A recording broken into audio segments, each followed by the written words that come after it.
Hello friends, कैसे हैं आप लोग। Welcome to the GATE Mentor YouTube channel. दोस्तों, I am doctor Anil Kumar.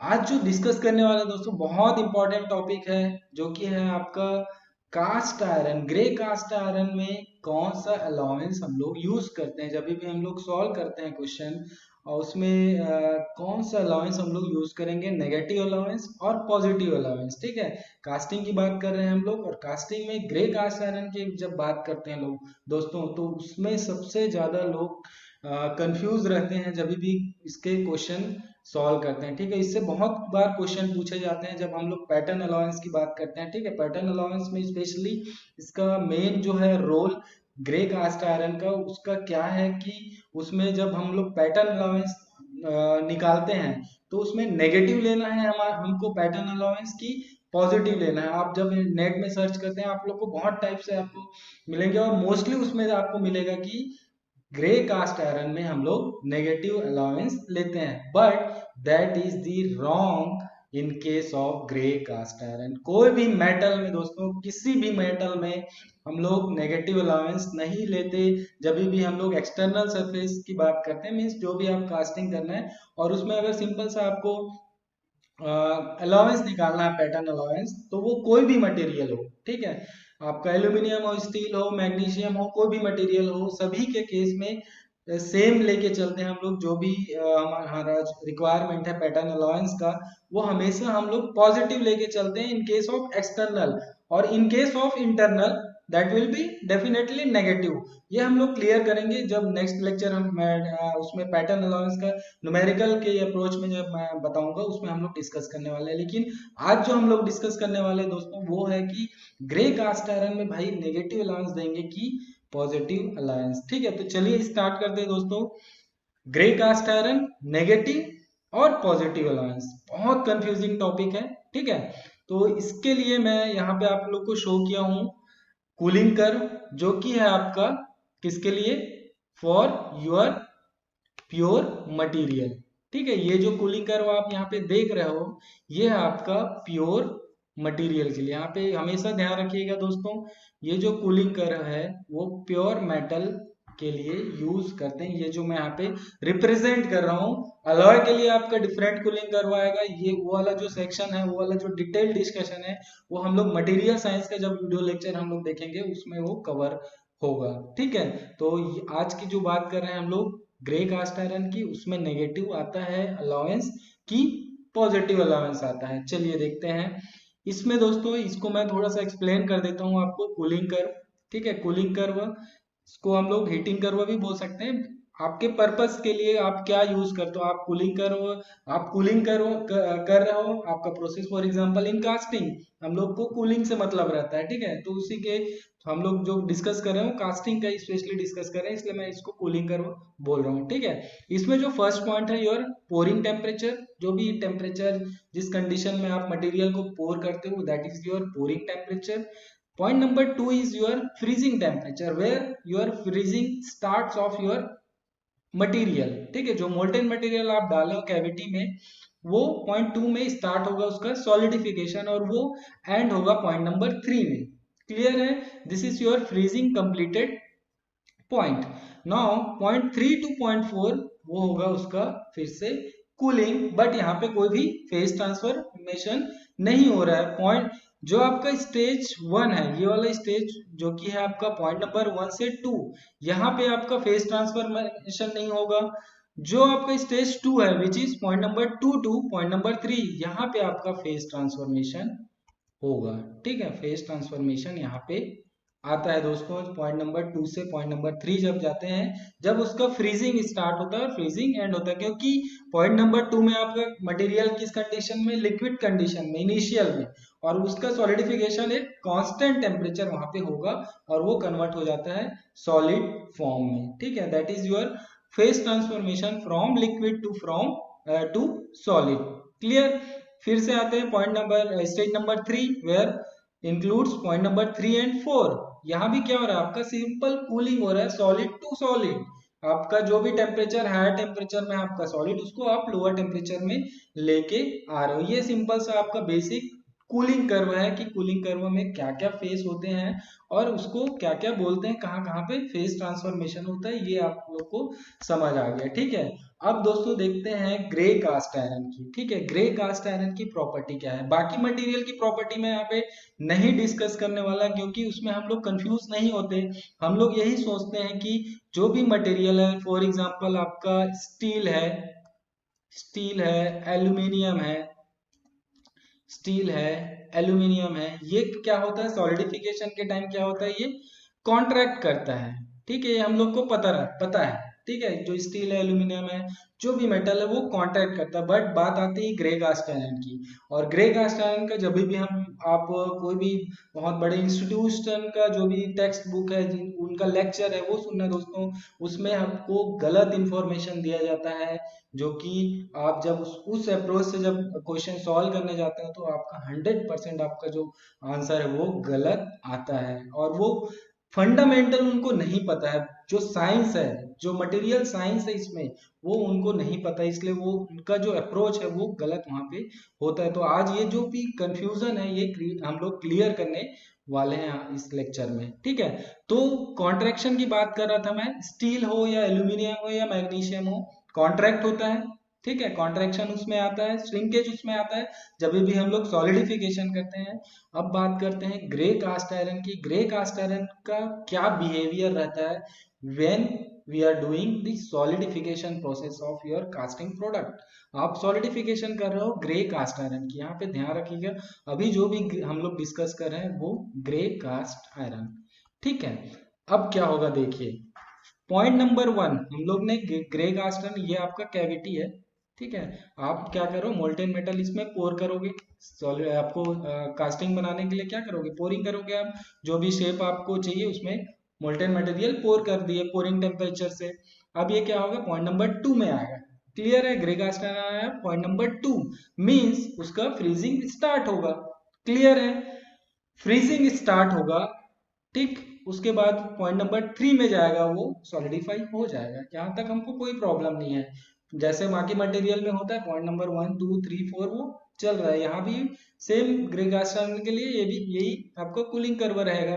But हम लोग अगर श्रिंकेज की बात कर रहे हैं, स्पेसिफिकली अलाउंस की बात कर रहे हैं, तो उसमें कैसे अलाउंस यहाँ पे आएगा। हम लोग देखें दोस्तों, पुराने वीडियोस में मेरे आप लोगों ने देखा होगा कि ये वाला जो स्टेज रहता है, यहाँ पे आता है आपका लिक्विड श्रिंकेज। क्लियर है, यहाँ पे आता है दोस्तों आपका सॉलिडिफिकेशन श्रिंकेज, और ये होता है आपका सॉलिड श्रिंकेज।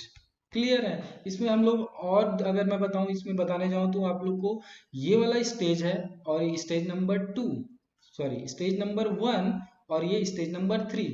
ठीक है, अगर मैं इसको स्टेज 1, इसको स्टेज 2 और इसको स्टेज नंबर 3 बोलूं तो 1 और 3 में, ठीक है, आपका फेस चेंज नहीं हो रहा है। यहाँ पे लिक्विड था, ये पूरे स्टेज में लिक्विड है, ये पूरे स्टेज में सॉलिड है। फेस ट्रांसफॉर्मेशन होता है दोस्तों आपका स्टेज नंबर 2 पे।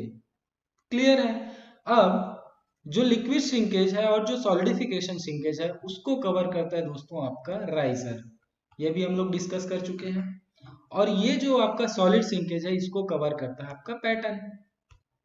क्लियर, ठीक है, राइजर का फंडामेंटल पता है आपको, राइजर में हम लोग एक्स्ट्रा मटेरियल डालते हैं ताकि जब वो लिक्विड कंडीशन में आपका मटेरियल श्रिंक करे, उस कंडीशन में वहां से मटेरियल फीड हो जाए, और आपका जो भी रिक्वायर्ड साइज है वो उसका साइज रिडक्शन ना होके वो परफेक्ट साइज में आपका आ जाए। That is the purpose of using your riser.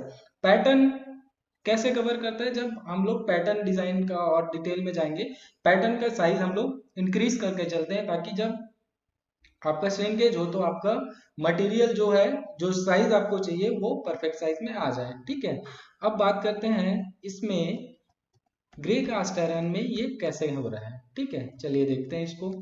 Grey cast iron के लिए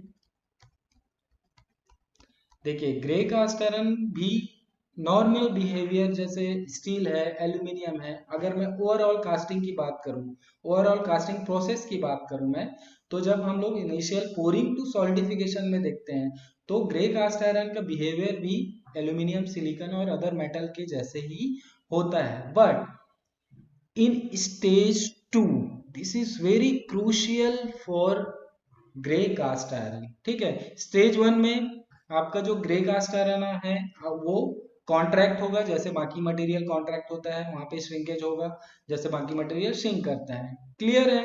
यहाँ भी जो स्टेज नंबर 3 है, यहाँ भी आपका grey cast iron normal behaviour करता है, but in stage 2 the behavior of your gray cast iron is not normal as in steel, as in aluminum, as in other material. यहाँ पे जो बिहेवियर है उसका वो चेंज होता है और वो अल्टीमेटली स्टेज नंबर 2 पे जहाँ पे फेज ट्रांसफॉर्मेशन होता है आपका ग्रे कास्ट आयरन का, वहां पे वो एक्सपैंड करता है दोस्तों, वहां पे इसका एक्सपेंशन होता है। ठीक है, तो हम लोग जो मान के चलते हैं कि ग्रे कास्ट आयरन एक्सपांड करता है, इसलिए क्या करते हैं जब हम लोग न्यूमेरिकल सॉल्व करने का अप्रोच हम लोग देते हैं तो वहां पे हम लोग नेगेटिव अलाउंस लेके चलते हैं ग्रे कास्ट आयरन, जो कि वो गलत होता है। वो क्यों होता है यहाँ पे आपको क्लियर हो जाएगा। ठीक है, तो जो फेज नंबर 2 है जहां पे फेज ट्रांसफॉर्मेशन होता है, जो स्टेज नंबर 2 है जहाँ पे फेज ट्रांसफॉर्मेशन आपका हो रहा है, वहां पे